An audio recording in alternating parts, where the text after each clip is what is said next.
من الشيطان الرجيم بسم الله الرحمن الرحيم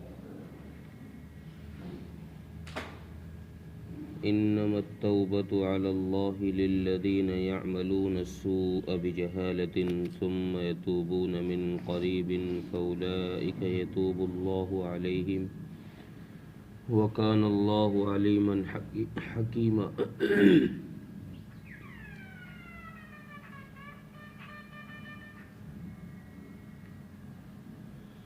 پچھلی آیتوں میں توبہ کا ذکر کیا گیا تھا کہ جو شخص غلط کام کر لے اور اس کے بعد توبہ کرے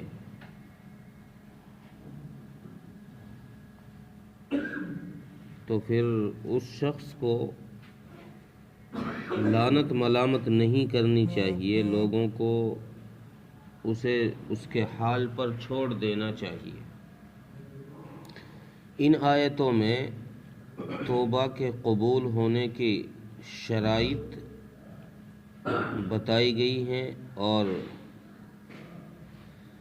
توبہ کے قبول ہونے اور نہ ہونے کا وقت بتایا گیا ہے کہ کب تک توبہ قبول ہو سکتی ہے اور کس وقت توبہ قبول نہیں ہوگی۔ تو اس پہلی آیت کے اندر توبہ کے قبول ہونے کی شرائط اور وقت کا ذکر کیا گیا ہے کہ توبہ کے قبول ہونے کی کیا صورتیں ہیں، کس وقت تک توبہ قبول ہو سکتی ہے۔ فرماتے ہیں کہ جو انسان بھی اللہ تبارک و تعالیٰ کی نافرمانی کر لیتا ہے جہالت کی وجہ سے، غفلت کی وجہ سے، لاپرواہی کی وجہ سے کوئی گناہ کا کام کر لیتا ہے اور وہ گناہ کر کے پھر اس کو ایک دم خیال آتا ہے اور وہ توبہ کر لیتا ہے، ثم یتوبون من قریب، پھر وہ جلدی قریب ہی توبہ بھی کرنے لگتا ہے تو اللہ تبارک و تعالیٰ اس کی توبہ قبول فرماتے۔ یہاں پر پہلی چیز یہ ذکر فرمائی ہے کہ اللہ تعالیٰ ان لوگوں کی توبہ قبول کرتے ہیں جو جہالت کی وجہ سے، غفلت کی وجہ سے کوئی گناہ کر لیتے ہیں۔ تو یہاں یہ ایک سوال پیدا ہوتا ہے کہ کیا اللہ تبارک و تعالیٰ صرف ان لوگوں کے ہی گناہ معاف فرماتے ہیں اور توبہ قبول کرتے ہیں جو انجانے میں گناہ کرتے ہیں؟ کیا جان بوجھ کر گناہ کرنے والوں کی توبہ قبول نہیں کی جاتی؟ تو یہاں جو لفظ جہالت ہے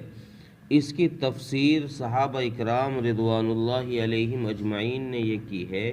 کہ یہاں جہالت سے مراد لا علمی نہیں ہے کہ تمہیں پتہ ہی نہ ہو کہ یہ گناہ ہے کہ نہیں ہے، بلکہ یہاں جہالت سے مراد ہے آخرت کے عذاب کو بھول جانا، اس کو دھیان نہ رکھنا، اس کو دھیان نہ رکھ کر گناہ کرنا، یہ جہالت ہے۔ کوئی آدمی گناہ کرے،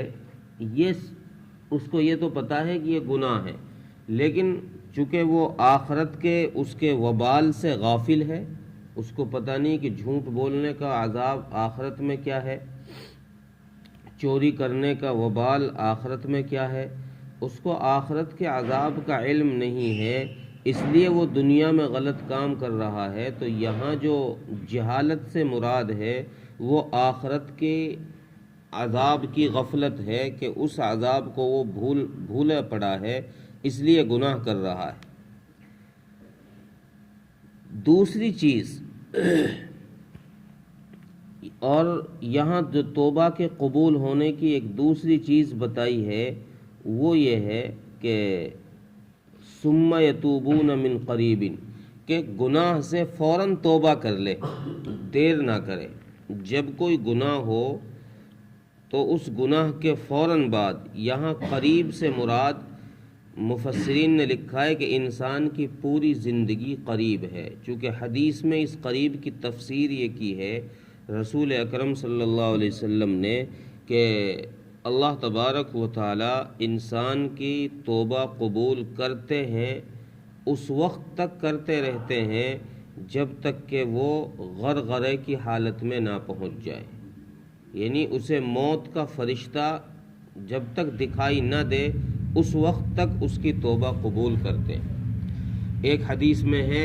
کہ حضرت ابو ہریرہ رضی اللہ عنہ کی غالباً حدیث ہے کہ رسول اکرم صلی اللہ علیہ وسلم فرماتے ہیں کہ اللہ تبارک و تعالی صبح سے شام تک ہاتھ پھیلاتے ہیں، ہاتھ پھیلائے رکھتے ہیں تاکہ رات کو جن لوگوں نے گناہ کیا ہے وہ دن میں توبہ کر لیں، اور پھر شام کو ہاتھ پھیلاتے ہیں صبح تک ان لوگوں کے لیے جنہوں نے دن میں گناہ کیا ہے کہ وہ رات میں توبہ کر لیں۔ تو پتہ یہ چلا کہ اللہ تبارک و تعالی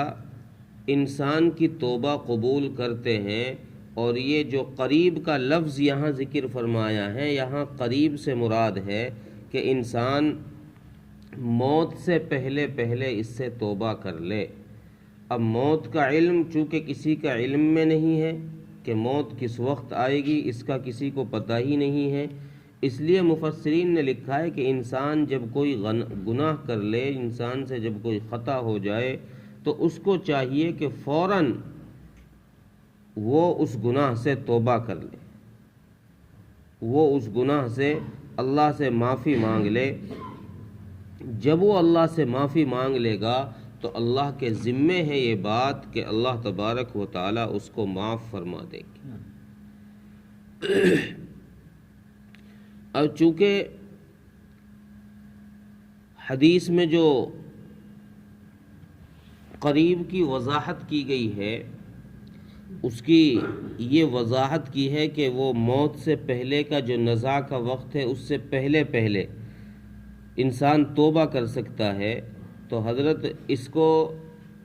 حضرت حکیم الامت مولانا اشرف علی تھانوی رحمۃ اللہ علیہ نے بڑے وضاحت کے ساتھ سمجھایا ہے۔ حضرت فرماتے ہیں کہ آخری وقت جو موت کے وقت ہے وہ دو قسم کے ہوتے ہیں موت کے وقت۔ ایک وقت تو وہ ہوتا ہے موت کا کہ انسان جب ہر قسم کی دوا اور تدبیر سے عاجز آ جاتا ہے اور اس کو پتہ چلتا ہے کہ یار اب تو موت آنی۔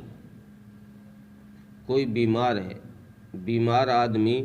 اب وہ چاروں طرف علاج کراتا پھر رہا ہے، کبھی اس ہاسپٹل میں، کبھی اس ڈاکٹر کے پاس، کبھی اس ڈاکٹر کے پاس، اور اس کو کہیں سے آرام نہیں لگ رہا۔ اب وہ نا امید ہو گیا ہے ساری دواؤں سے، سارے راستے اس کے نا امیدی میں تبدیل ہو گئے ہیں۔ اب وہ یہ سوچ رہا ہے کہ بھائی اب تو آخر موت ہی۔ اب چونکہ ڈاکٹروں نے بھی جواب دے دیا ہے، دوائی کوئی اثر نہیں کر رہی ہے، کوئی کام نہیں کر رہی ہے، اس لیے اب تو صرف موت ہی ہے۔ تو ایک راستہ تو نزاع کا یہ ہے، موت کا یہ ہے۔ دوسرا ہے کہ انسان کو جب غرغرے کی حالت ہو جائے کہ اسے عالم آخرت کی چیزیں نظر آنے لگے، فرشتے اسے دکھائی دینے لگے، اور جنت جہنم اس کے سامنے کر دی جائے، وہ اس کو دکھائی دینے لگے، یعنی عالم آخرت کی چیزیں جب اس کو دکھائی دینے لگے، ایک وہ موت کا وقت ہے۔ تو حضرت مولانا اشرف علی تھانوی رحمۃ اللہ علیہ فرماتے ہیں کہ جب تک ایک وقت جو پہلا وقت تھا کہ یہ سارے اسباب اور ساری تدبیروں سے نا امید ہو کر یہ امید لگائے بیٹھا ہے کہ اب تو بس موت ہے، تو یہ جو وقت ہے یہ وہ وقت ہے جب تک اس کی توبہ قبول ہو سکتی ہے، کہ اب بھی یہ اگر توبہ کر لے گا، اس کو لگ رہا ہے کہ بھئی کوئی راستہ نہیں رہا، موت آنی ہی ہے، لیکن اب بھی اگر یہ توبہ کر لے گا اپنے گناہوں سے، اپنی خطاؤں سے، تو اللہ تبارک و تعالی اب بھی اسے معاف فرما دیں گے۔ اور جو دوسرا وقت ہے کہ فرشتے نے اس کی طرف رخ کر لیا ہے، فرشتہ اس کو دیکھنے لگ گیا ہے، اور موت کے وقت نزاع کی کیفیت اس پر طاری ہونے لگ گئی ہے، گھٹ گھٹ سانس کی آوازیں گھٹنے کی آنے لگ گئی ہیں، تو اب اس کے لیے موت کا دروازہ، توبہ کا دروازہ اس کے لیے بند کر دیا گیا ہے۔ اور ایک روایت میں ہے، حضرت عبداللہ بن عمر رضی اللہ تعالیٰ عنہ کی روایت ہے کہ رسول اکرم صلی اللہ علیہ وسلم نے فرمایا کہ اگر بندہ موت سے 1 مہینہ پہلے توبہ کر لیتا ہے اپنے گناہوں سے، یا 1 دن پہلے توبہ کر لیتا ہے، یا 1 ساعت پہلے، یعنی تھوڑی سی دیر پہلے بھی، 5 منٹ 2 منٹ پہلے بھی اگر توبہ کر لیتا ہے نزا کی حالت سے، موت سے، تو اللہ تبارک و تعالی اس کی توبہ قبول فرما لیتے ہیں، اور یہ اللہ کے ذمے ہے کہ اللہ تبارک و تعالی اس کو معاف فرما دے۔ یہاں ذمے سے مراد کوئی واجب نہیں ہے کہ اللہ کے ذمے، یعنی اللہ پر واجب ہے کہ جو توبہ کرے اللہ اس کو قبول ہی کرے، کوئی ضروری تھوڑی ہے، اللہ کے ذمے تھوڑی، اگر اللہ توبہ قبول نہ کریں گے تو کون کیا بگاڑ سکتا ہے۔ تو فرماتے ہیں کہ یہاں اللہ کے ذمے سے مراد ضروری کوئی واجب نہیں ہے، بلکہ ذمے سے مراد یہ ہے کہ اللہ تبارک و تعالیٰ نے اپنے ذمے اس بات کا عہد کر لیا ہے کہ جو بھی میرا بندہ مجھ سے معافی مانگے گا میں اس کو ضرور معاف کروں۔ یہاں اللہ نے اپنے ذمے جو عہد لیا ہے وہ عہد مراد ہے یہاں توبہ سے۔ اور آخر میں فرماتے ہیں کہ اللہ تبارک و تعالی جانتے ہیں، علیم ہے کہ کون آدمی سچے دل سے توبہ کر رہا ہے اور کون ایسے ہی اوپر سے سرسری توبہ کر رہا ہے، اور حکیم بھی ہے کہ اس بات کی حکمت کو خوب جانتے ہیں کہ جو آدمی سچے دل سے توبہ نہیں کر رہا اللہ اس کو رسوا نہیں کرتے، ورنہ اللہ تبارک و تعالیٰ کے علم میں ہے کہ فلاں آدمی جھوٹ موٹ کی توبہ کر رہا ہے، تو اللہ چاہتے تو لوگوں میں اس کو ذلیل کروا دیتے تھے کہ دیکھو جھوٹا ہے، جھوٹی توبہ کر رہا ہے، ویسے ہی اوپر سے توبہ کر رہا ہے، آئندہ بھی اس کا ارادہ ہے گناہ کرنے کا۔ لیکن اللہ تبارک و تعالی اپنی حکمت کی وجہ سے کسی کو فضیحت نہیں فرماتے، کسی کو رسوا نہیں فرماتے۔ اگلی آیت میں ان لوگوں کو بتایا گیا ہے جن کی توبہ قبول نہیں ہوتی۔